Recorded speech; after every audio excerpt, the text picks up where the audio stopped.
bagimu,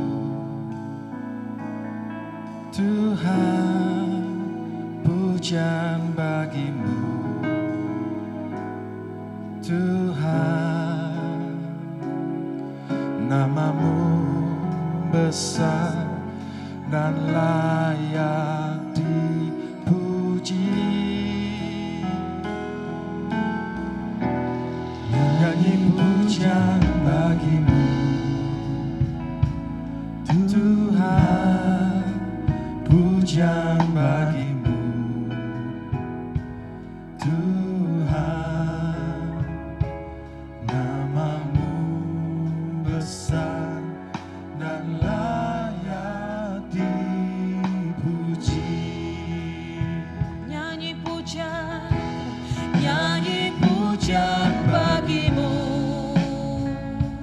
Tuhan, pujian bagimu, Tuhan. Namamu besar dan layak dipuji.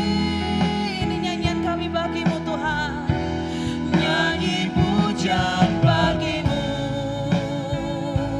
Tuhan, pujian bagimu,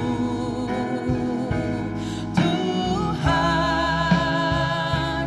Namamu besar dan layak dipuji. Bawa hatimu, nyanyi pujian bagimu. Oh, Tuhan, pujian bagimu. Ini pujian kami bagimu, Tuhan. Sebab namamu besar dan layak dipuji. Oh, nyanyi pujian bagimu,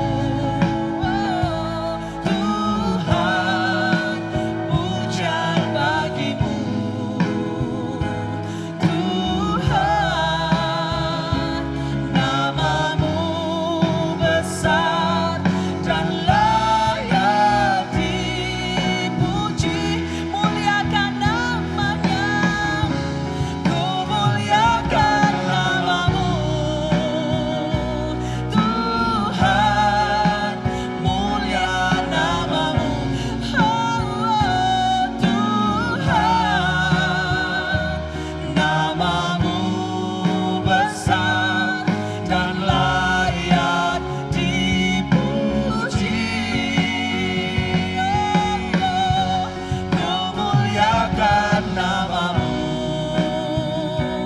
Tuhan, mulia namamu, Tuhan. Namamu besar dan layak dipuji. Sebab namamu besar, namamu besar dan layak dipuji.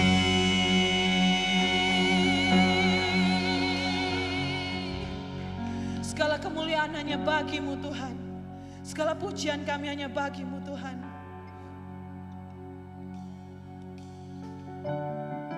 Kami mau nyatakan iman kami pagi ini, Bapa. Yang kami percaya, Tuhan.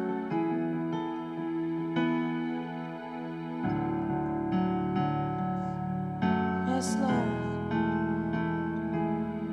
Terima kasih, Tuhan.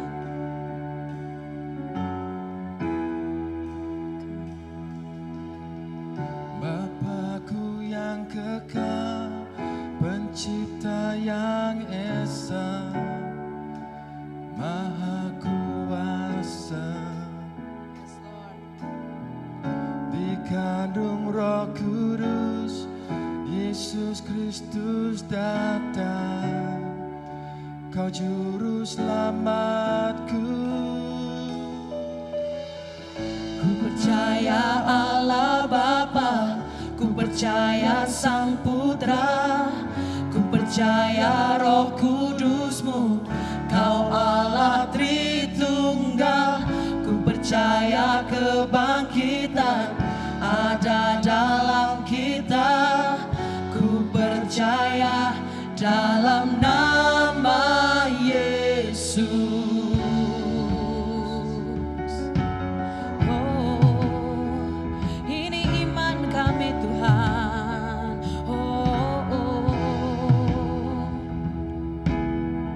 Hakim dan pembela di salib sengsara, Kaulah rahmatku.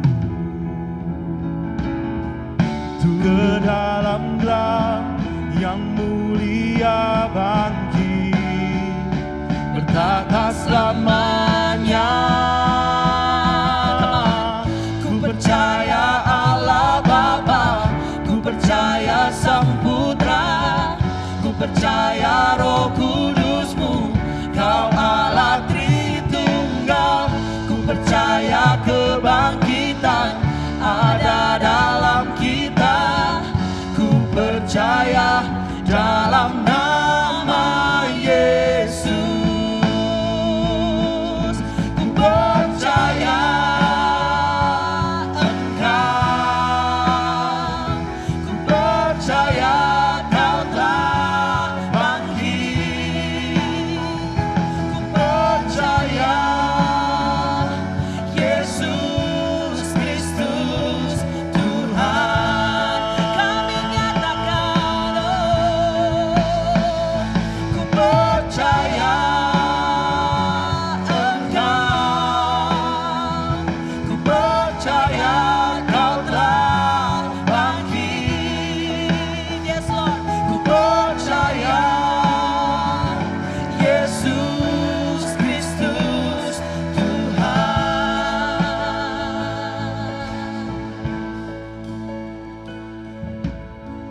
Ku percaya hidup kekal, lahirnya anak darah, orang kudus bersekutu, gereja yang kudus.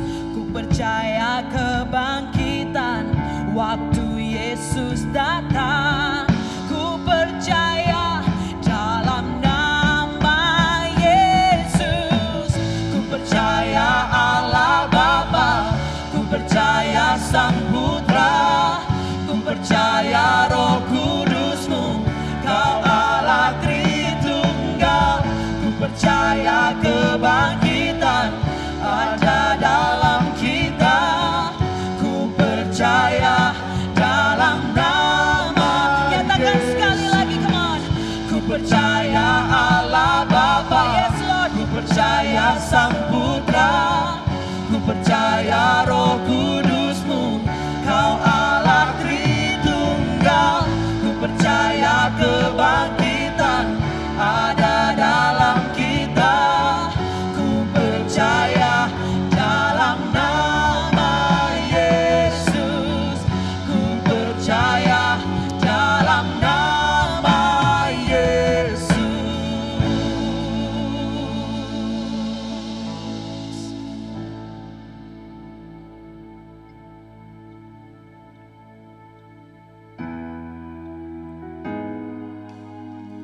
Kami bersyukur kami punya Allah seperti Engkau, yang selalu turut bekerja Tuhan dalam kehidupan kami. Terima kasih Tuhan.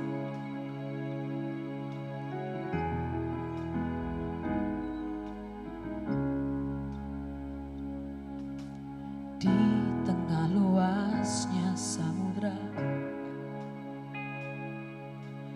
di dalam badai bergelora,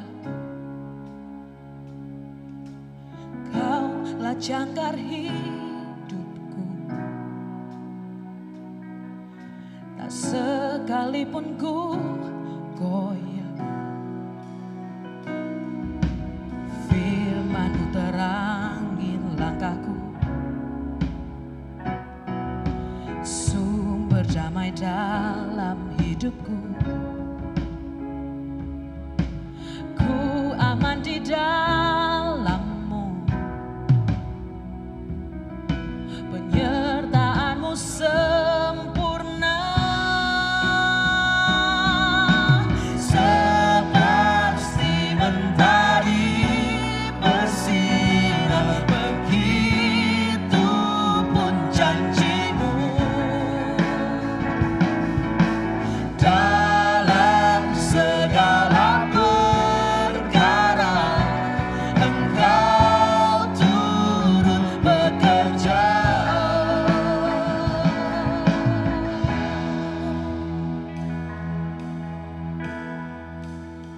Come on. Firman terangi langkahku, sumber damai dalam hidupku. Ya Tuhan. Dan ku aman di dalam-Mu, sebab penyertaan-Mu sempurna.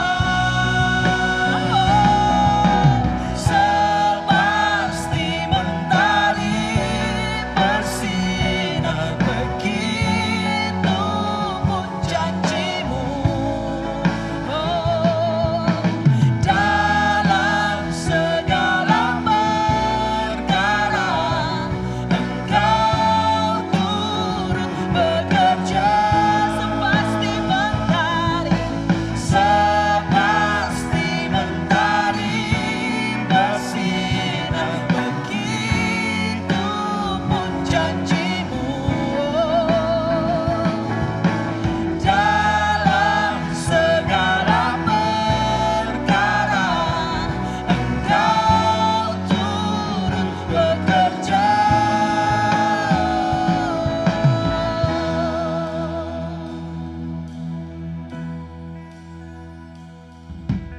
Perisai pelindungku, batu karang yang teguh, benteng pengharapanku.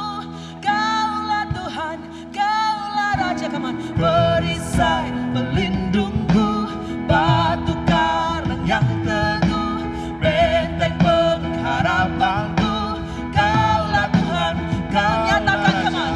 Perisai pelindungku, batu karang yang teguh, benteng pengharapanku. Kaulah Tuhan, Kaulah Raja.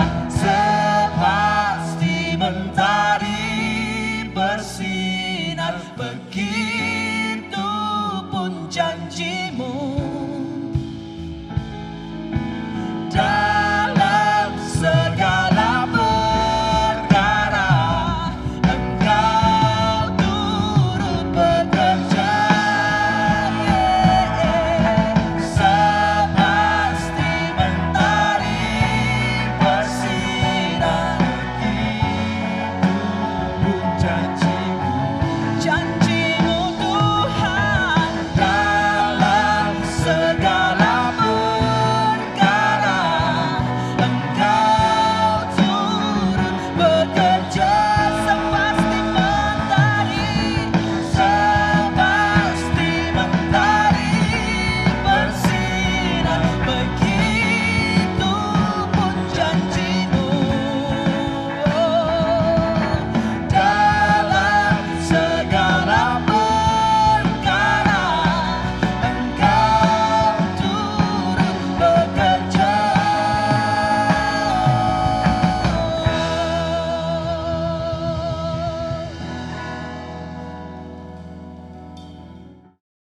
Selamat pagi, salam sejahtera bagi setiap saudara yang bergabung bersama kami pagi hari ini. Saya juga ucapkan selamat datang bagi mereka yang mungkin baru pertama kalinya bergabung bersama dengan kami. Dan kami sangat senang sekali kalau saudara bisa bergabung bersama-sama dengan kami di pagi hari ini. Tapi sebelum kita semua memulai, mari saya mau mengajak semua kita bersama-sama. Saya kepingin menggunakan waktu ini sebentar untuk kita bersama-sama berdoa sebentar bagi bangsa ini, bagi keadaan ya pandemi ini yang kembali meningkat, bagi tenaga kesehatan dan ya bagi keseluruhannya. Proses di mana pandemi ini bisa segera kita lalui bersama-sama. Mari kita tundukkan kepala dan kita berdoa. Tuhan, pagi hari ini kami datang ya Tuhan bersama-sama dengan Engkau.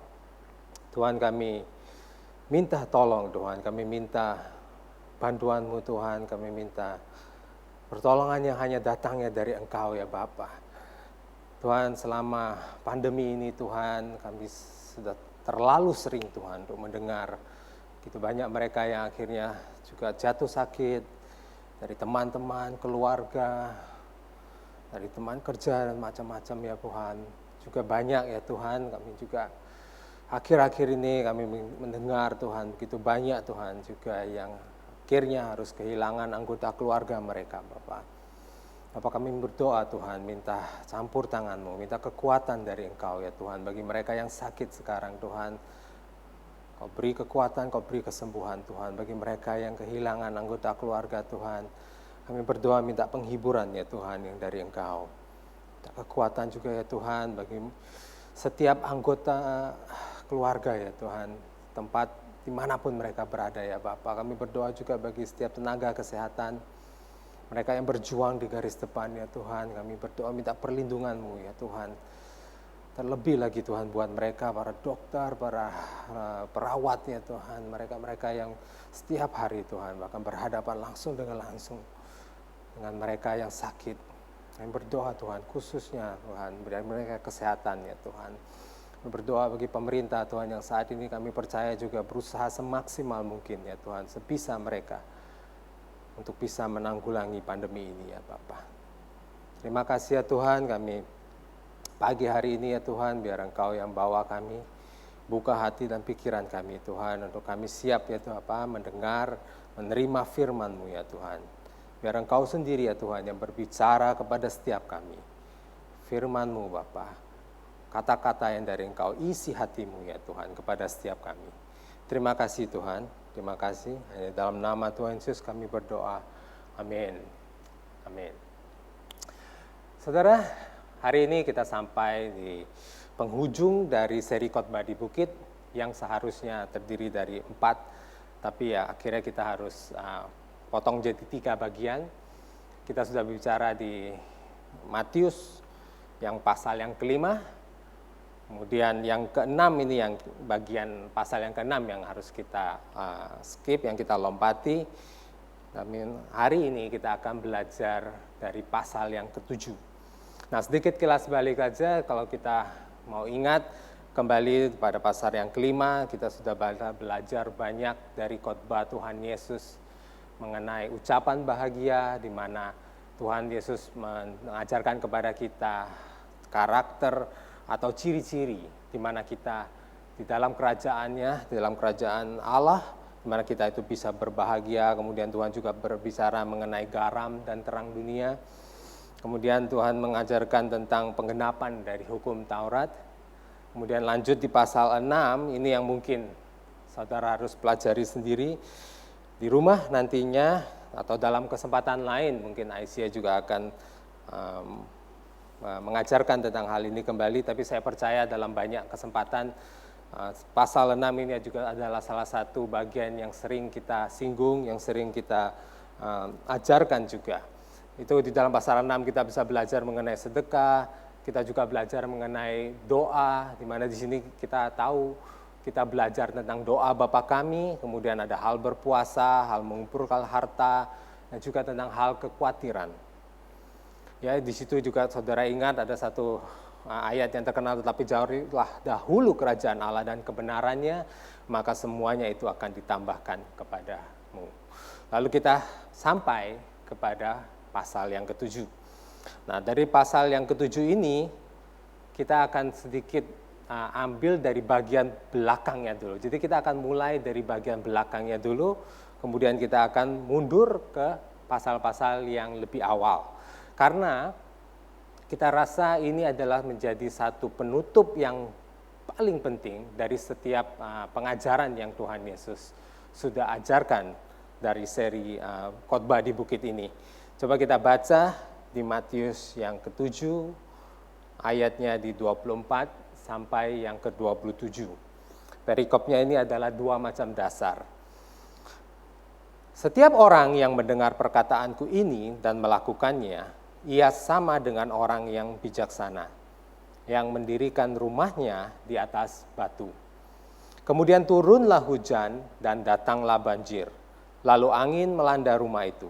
Tetapi rumah itu tidak rubuh sebab didirikan di atas batu.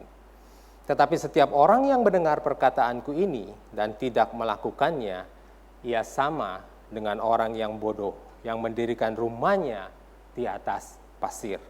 Kemudian turunlah hujan dan datanglah banjir, lalu angin melanda rumah itu, sehingga rubuhlah rumah itu dan hebatlah kerusakannya. Nah, saudara, menurut saya pribadi pada bagian ini Tuhan Yesus itu sudah menjadi satu orang guru yang baik sekali ya, dan dia juga sudah berusaha sehalus mungkin di dalam menjelaskan hal ini. Bahkan kalau saya berkata bahwa Tuhan Yesus itu memakai sudut pandang dari kita, saudara dan saya sebagai seorang pendengar. Iya kan? Dia berkata bahwa kalau kita hanya mendengar saja tapi kita tidak melakukannya, itu akan tidak baik dari sisi kita sendiri, dari kebaikan buat kita sendiri. Ya, kalau kita mendengar dan kita melakukannya, maka baiklah keadaan kita. Pada waktu badai itu datang, kita bisa bertahan. Tapi kalau tidak, ya maka hebatlah kerusakannya. Bahkan ya, itu berarti hidup kita itu bisa hancur.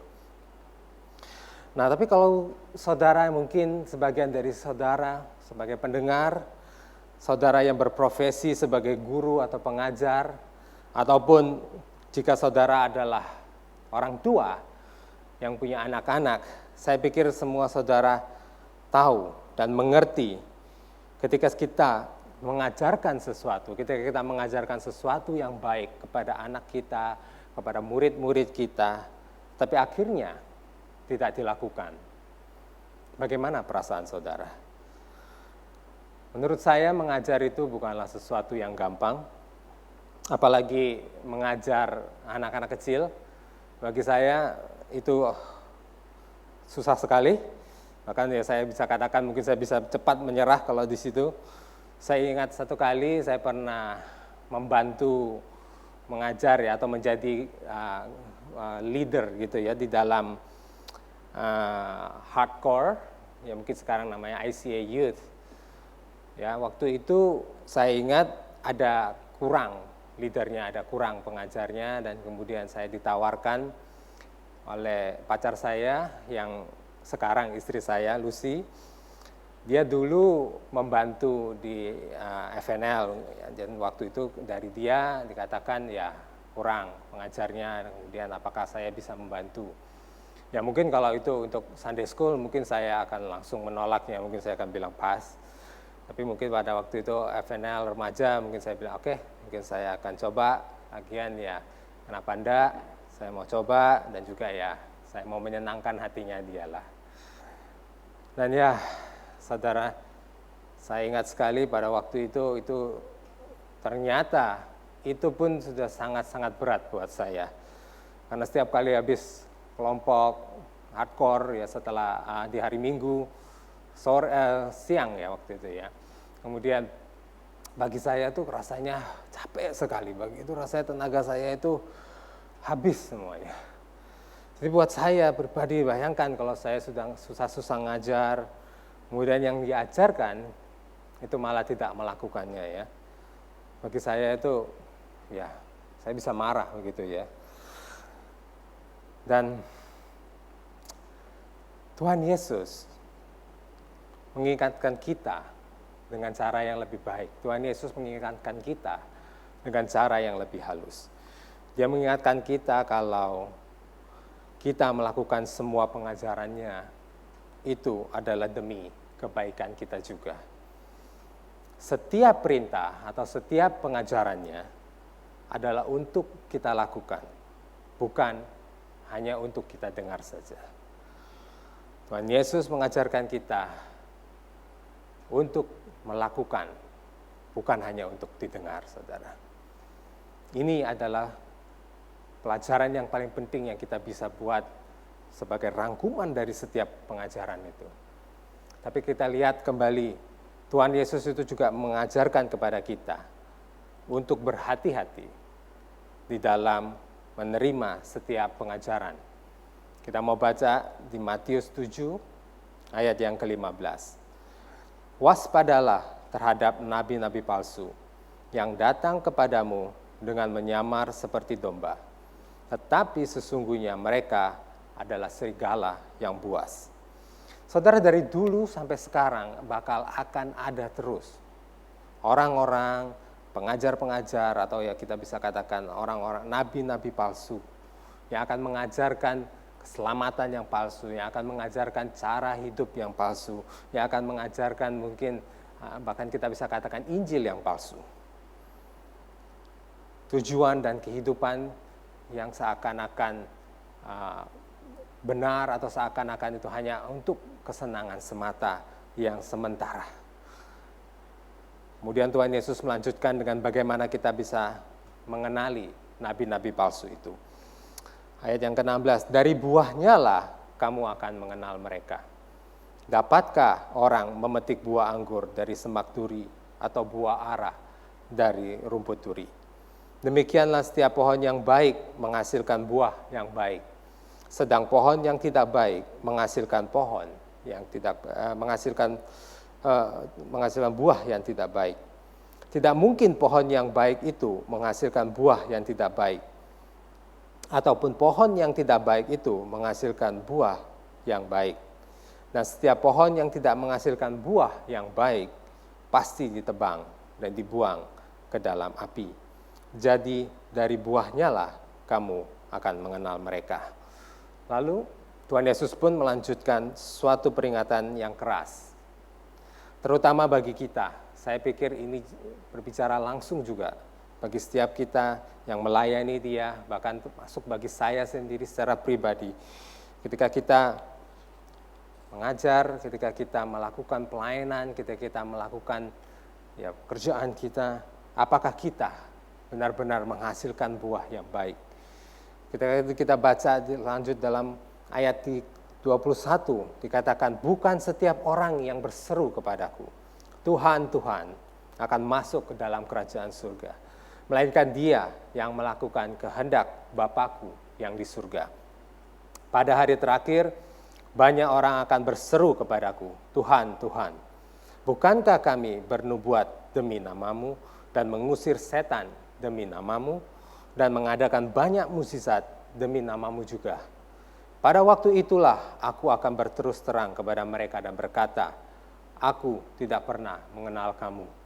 Hanyalah daripadaku kamu sekalian pembuat kejahatan.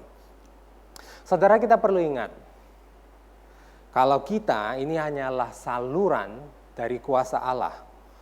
Walaupun pada waktu itu kita bisa mengadakan satu mukjizat, walaupun pada waktu itu kita bisa berkhotbah dengan begitu baik, walaupun pada waktu itu mungkin kita bisa menyembuhkan orang sakit, sumber dari semuanya itu adalah Allah itu sendiri, bukan kita.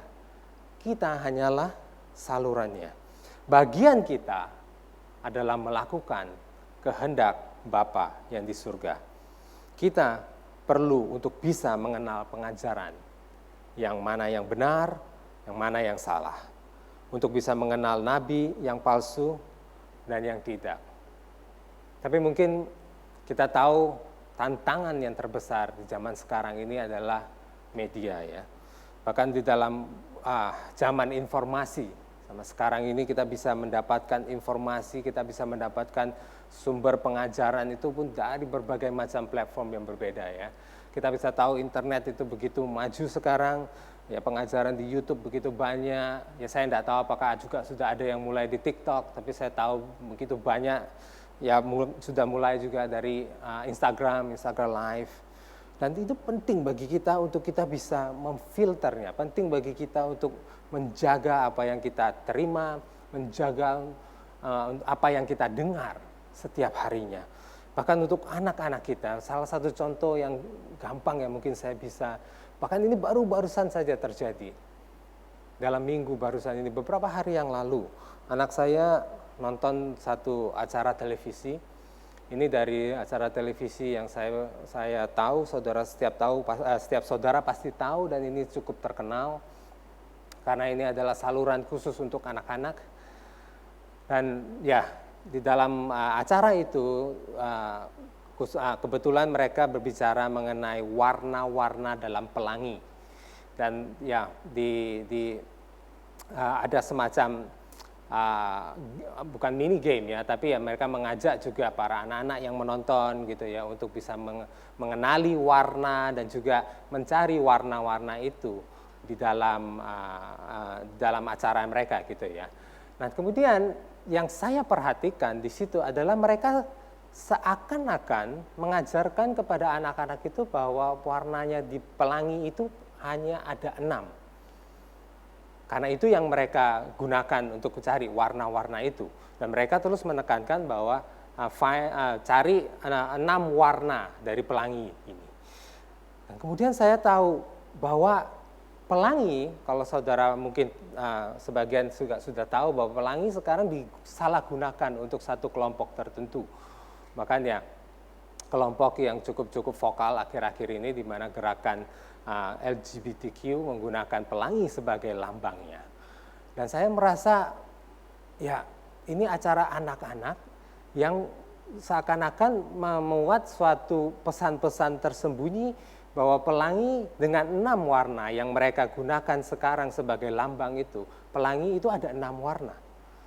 Kemudian saya harus memanggil anak saya, kemudian saya katakan kepada dia, Tuhan kita menciptakan pelangi itu dengan 7 warna, bukan 6. Dan saya harus ulangi itu lagi, dan saya harus ingatkan dia kembali, bahkan saya juga tes dia, saya tanyakan dia kembali lagi berapa warna yang ada di dalam pelangi. Saudara, dunia kita ini sudah begitu jahat, begitu banyak misinformasi, begitu banyak mungkin pesan-pesan yang terselubung, yang kita harus hati-hati, yang kita harus waspada. Tapi ya memang bagian kita juga untuk kita bisa menjaga setiap informasi yang masuk. Bahkan kalau kita bertemu dengan hal-hal yang mungkin kita tidak bisa begitu setuju atau yang kita tidak bisa begitu suka ya, apakah kita juga bisa langsung katakan, wah ini sesat, wah ini tidak benar atau apa. Ini menjaga sikap hati itu penting. Karena kita juga bisa jadi ragu-ragu, apakah kita barusan sedang menghakimi sesuatu, sedang menghakimi seseorang. Bukankah dikatakan jangan menghakimi. Bahkan ini adalah juga salah satu bagian dari pengajaran Tuhan Yesus.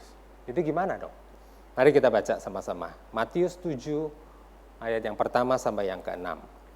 Dikatakan, jangan kamu menghakimi supaya kamu tidak dihakimi. Karena dengan penghakiman yang kamu pakai untuk menghakimi, kamu akan dihakimi. Dan ukuran yang kamu pakai untuk mengukur akan diukurkan kepadamu. Mengapakah engkau melihat selumbar di mata saudaramu, sedangkan balok di matamu tidak engkau ketahui? Bagaimanakah engkau dapat berkata kepada saudaramu, biarlah aku mengeluarkan selumbar itu dari matamu, padahal ada balok di dalam matamu? Hai orang munafik, keluarkanlah dahulu balok dari matamu, maka engkau akan melihat dengan jelas untuk mengeluarkan selumbar itu dari mata saudaramu. Janganlah kita menghakimi, supaya kita pun tidak dihakimi. Saya pikir itu sudah cukup jelas itu dikatakan. Ini merupakan suatu hubungan timbal balik. Di mana kalau kita menghakimi, demikian juga nanti kita akan menerima penghakiman. Atau dengan kata lain, kalau saya bisa katakan di sini, jika saudara siap menerima penghakiman, mungkin silakan untuk saudara menghakimi. Ya kan, karena Tuhan Yesus juga tidak berhenti di sana. Tuhan Yesus tidak berhenti mengenai jangan menghakimi aja. Tetapi penekanannya di sini ada pada sebab dan akibat. Akan di dalam ayat yang selanjutnya juga dijelaskan lagi di ayat yang ke-12 dikatakan, segala sesuatu yang kamu kehendaki supaya orang perbuat kepadamu, perbuatlah demikian juga kepada mereka. Lalu apakah kita dengan seenak begitu saja menghakimi di sana sekali kepada siapapun atau ya kepada apapun? Sini yang kita perlu pelajari. Kita lihat juga di dalam ayat yang ke-6. Dikatakan, jangan kamu memberikan barang yang kudus kepada anjing, dan jangan kamu melemparkan mutiaramu kepada babi, supaya jangan diinjak-injaknya dengan kakinya, lalu ia berbalik mengoyak kamu. Kalau kita baca di sini kembali, bukankah ini sedikit banyak kita perlu menghakimi apa yang kudus dan apa yang tidak? Atau kita harus menghakimi apa yang dimaksud dengan Tuhan Yesus, siapa itu yang anjing, siapa itu yang babi. Ataupun kita harus menghakimi ketika Tuhan memperingati siapa nabi-nabi palsu itu. Di sini kembali saudara, kita perlu belajar bagaimana menghakimi yang benar. Dan saya mau katakan di sini, di mana kita mau belajar mengenai bagaimana menghakimi dan juga bagaimana kita itu menilai. Karena menghakimi biasanya itu karena ada muatan-muatan atau ada motivasi-motivasi tertentu yang ada di pada kita. Dan terkadang itu adalah motivasi yang cukup egois ya, yang cukup berpusat hanya kepada diri kita sendiri. Sehingga kita perlu belajar untuk bisa melepaskan motivasi itu, melepaskan muatan-muatan itu. Menilai adalah ketika kita bisa melihat suatu perkara dengan objektif tanpa ada muatan atau motivasi di balik itu semua.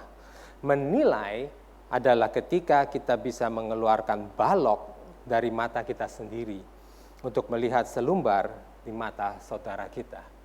Jadi kembali saudara, ketika kita bisa melepaskan motivasi-motivasi yang terselubung ataupun yang mungkin tersembunyi di dalam diri kita, itu berarti kita bisa mulai menghakimi dengan benar.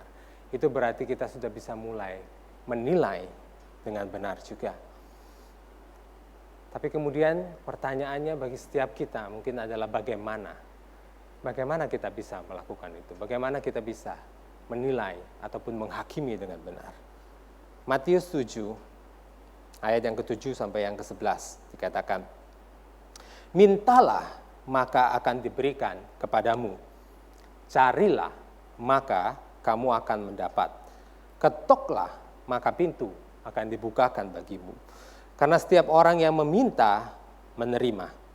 Dan setiap orang yang mencari, mendapat. Dan setiap orang yang mengetuk, baginya pintu dibukakan.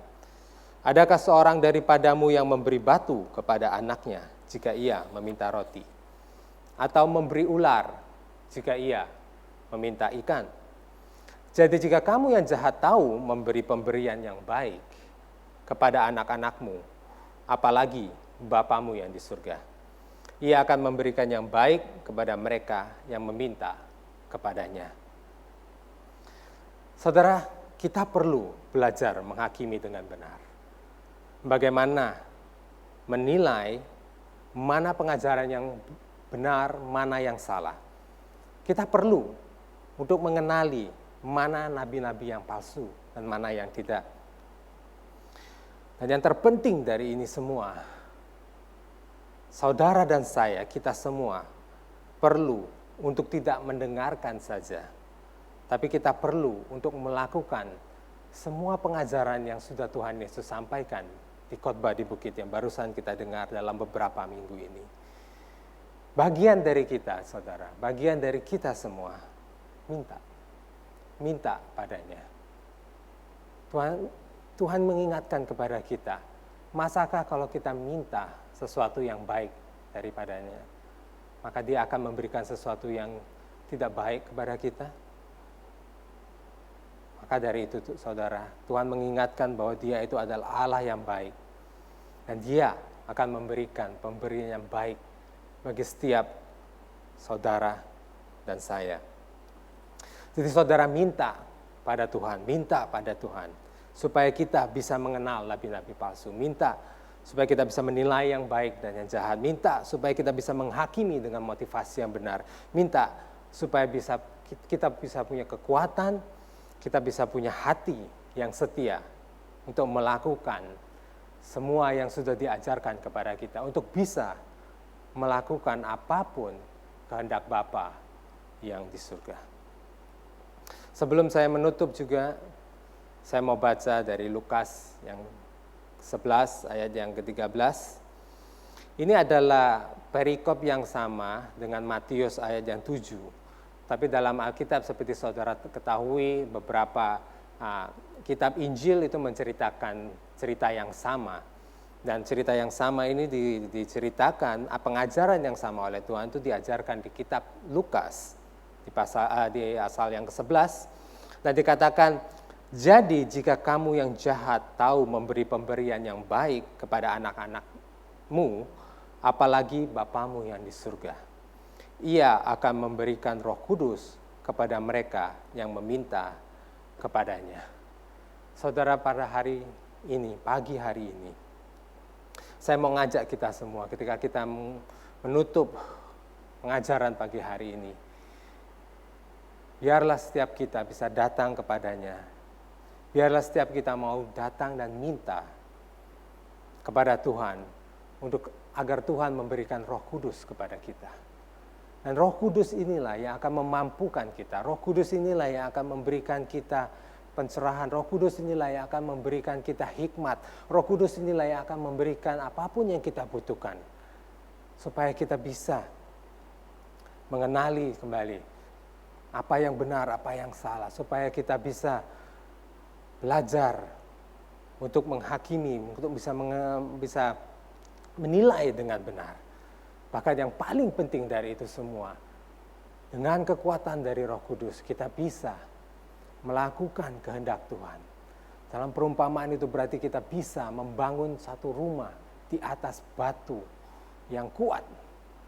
Dan kita semua pasti mau melakukan itu, saudara. Karena ketika badai itu datang, dan saudara, saya percaya sebagian besar dari saudara tahu bahwa badai itu sudah ada di tengah-tengah kita. Dan kita mau bisa, supaya kita bisa tetap kuat berdiri di tengah-tengah badai itu. Saudara, saya mau ajak setiap saudara, mari kita angkat tangan kita bersama-sama. Dan mari kita tutup dengan doa. Kita mau minta bersama-sama kepada Tuhan untuk bisa memberikan kepada kita Roh Kudusnya, kekuatan, hikmat, apapun yang kita butuhkan dalam kita, memampukan kita untuk mendirikan satu rumah di atas batu, memampukan kita untuk tetap bertahan di tengah-tengah badai ini. Tuhan, terima kasih Tuhan untuk firman-Mu hari ini. Tuhan, kalau kita diingatkan kembali bahwa Engkau adalah Allah yang baik, bahwa Engkau adalah Bapa yang baik ya Tuhan, yang akan memberikan kepada kita perkara yang baik Tuhan ketika kita meminta kepada Engkau. Dan pagi hari ini Tuhan, kami minta bersama-sama dengan Engkau. Tuhan, tolong kami. Kami tahu kami rindu dan kami mau Tuhan untuk melakukan setiap pengajaran yang sudah Engkau lakukan, bahwa Engkau mengingatkan kepada kami bahwa yang paling penting bukan kami hanya mendengar, tetapi kami bisa melakukannya. Dan itu juga demi kebaikan kami sendiri ya Bapa. Tolong kami Bapa. Tolong Tuhan, biar Engkau yang sendiri memenuhi setiap kami dengan Roh-Mu. Engkau sendiri yang mencurahkan Roh Kudus-Mu ke atas setiap kami. Tuhan, kami mau bagi setiap kami di sini Tuhan, ketika kami mendengar akan perintah-Mu untuk tidak takut, kami minta Tuhan tolong mampukan kami untuk tetap percaya Tuhan. Ketika badai ini sudah ada di tengah-tengah kami, ketika kesusahan itu sudah ada bersama-sama di setiap kami ya Tuhan, dimanapun kami menoleh, dimanapun kami melihat Tuhan, Bapa, dimanapun itu banyak kesakitan, banyak kedukaan, kesusahan ekonomi, dan berbagai macam lagi ya Bapa. Kami sekarang benar-benar berada di tengah-tengah itu Tuhan. Dan kami minta Tuhan kekuatan dari Engkau. Kami minta Tuhan kemampuan dari Engkau ya Tuhan. Untuk kami bisa melakukan setiap perintah-Mu Tuhan. Untuk tetap percaya, untuk tidak takut. Dan tetap melakukan setiap perkara yang sudah menjadi kehendak-Mu bagi setiap kami Bapa. Tolong kami Bapa. Tolong kami. Kembali ya Bapa, hanya dengan kemampuan yang datangnya dari Engkau, kami bisa mendirikan rumah kami di atas batu yang berdiri dengan kuat. Terima kasih Bapa kembali. Hanya di dalam nama Tuhan Yesus kami berdoa. Amin. Amin. Oke, terima kasih saudara yang sudah bergabung bersama dengan kami pagi hari ini. Kami mau ingatkan bahwa kami juga punya material pengajaran untuk sekolah minggu. Mungkin saudara bisa mengecek nanti di tautan-tautan, juga mungkin di Church Center app yang kami punya, di mana saudara bisa melihat begitu banyak informasi yang saudara perlukan, apa yang saudara perlu, saudara bisa ketemukan di sana semua. Oke, kita akan ketemu lagi. Sampai jumpa minggu depan. Kami senang Anda telah memilih untuk beribadah bersama kami hari ini. Bila Anda merasa diberkati, Anda juga bisa mengirim tautan ibadah online ini ke teman atau keluarga yang lain. Sampai jumpa di ibadah online ICA minggu depan. Tuhan memberkati. Bagi para orang tua, ICA Kids telah mempersiapkan materi bagi anak Anda. Silakan download di tautan bit.ly/ICA Kids online. Kami mengajak Anda untuk mengikuti Instagram ICA Kids untuk mendapatkan update yang terbaru. Ibadah doa malam ICA masih dilakukan melalui Zoom setiap Selasa jam 6:30 sampai 7:30 malam. Periksa Instagram ICA untuk mendapatkan Zoom passwordnya. Mari bersama berdoa di tengah situasi pandemi seperti saat ini. Anda bisa memberikan persembahan melalui transfer antar rekening atau cukup scan QR Code yang ada di layar sesuai dengan tujuan persembahan Anda. Kunjungi website ICA untuk informasi yang lebih lengkap. Bila Anda rindu untuk didoakan, Anda cukup mengisi form di tautan bit.ly/ICA Prayer Online. Pastoral Team dan Prayer Team ICA akan siap berdoa bagi Anda. Mari follow ICA Surabaya di semua media sosial kami, agar Anda bisa mendapatkan informasi dan update yang terbaru tentang ICA. Sudahkah Anda mengikuti ibadah online ICA melalui aplikasi Church Center? Hanya dengan memilih gambar menu church di bagian bawah layar, Anda bisa menyaksikan ibadah ICA, juga bisa berinteraksi dengan jemaat yang lainnya. Bagi Anda yang belum mendownload aplikasi ini, kami mengajak Anda untuk mencobanya sekarang. Satu aplikasi untuk semua hal tentang ICA. Tunggu apa lagi? Download sekarang juga.